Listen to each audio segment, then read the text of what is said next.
and imposes a 1% tax. Hi everybody, this is Dan from Dan and Minnie's Journey, and I'm doing a video concerning the big beautiful bill that recently was passed.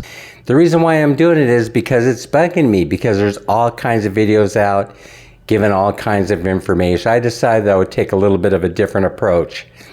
Instead of calling people out for being right or being wrong, we're just going to go to ChatGPT AI, and they're going to tell us what the final reconciliation of the bill that was passed. And I'm just going to grab my other phone here, and I'm going to read directly off of ChatGPT. I know on one or two videos they said don't go to AI. They don't have the most current information. If you have any comments about the information that I read to you off of ChatGPT, just place it in the comment section below, and I will pose the question to ChatGPT and we'll get you an answer. So why is this important? It's because it affects American expats and Filipino remittances alike. And as many of you know, remittance in the Philippines represent 9% of the gross domestic product. It is a huge number. So with so many Filipinos from the United States sending remittance home to support their families, this may have an impact on their budgets. As well, American expats that are on a very tight budget might be impacted by the 1% remittance tax. So give me a moment, I'm gonna grab my phone. A few moments later. I'll show you, I got my other phone and it's pointing out the overview of the bill. And I'm just gonna go point by point. It is a sweeping budget reconciliation law signed into law by President Trump on July 4th, 2025, after narrow passage in both chambers.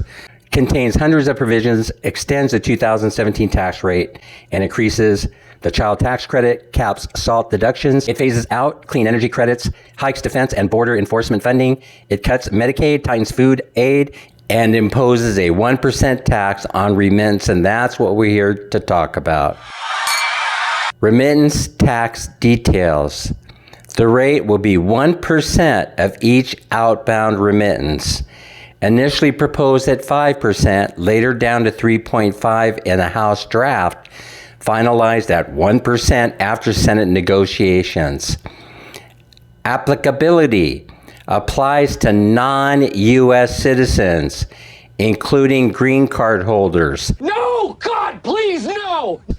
Temporary visa holders, the H-1B and H-2A, and international students. What are the exemptions to this?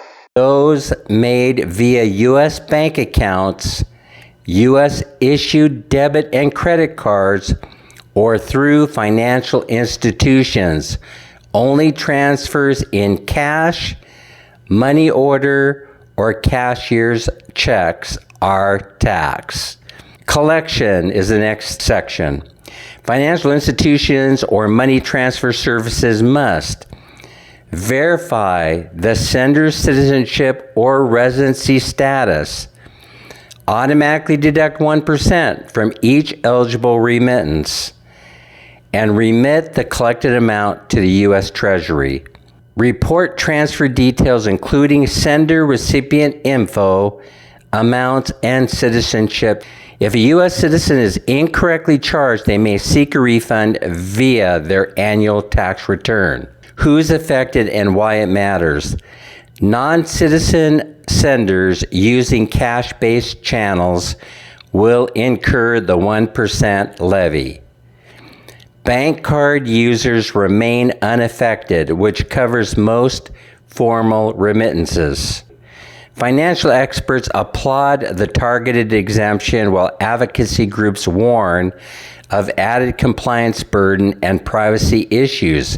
But overall relief comes from the rate drop and the stated exemptions. Okay, what to do if you're sending money? Use formal channels like bank accounts or U.S. card-based transfers to avoid the 1% levy.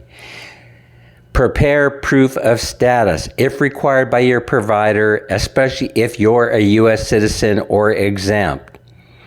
Stay informed. Check with your bank and money transfer service on how they're implementing the new rules. So basically, that's it. Wow. Whatever.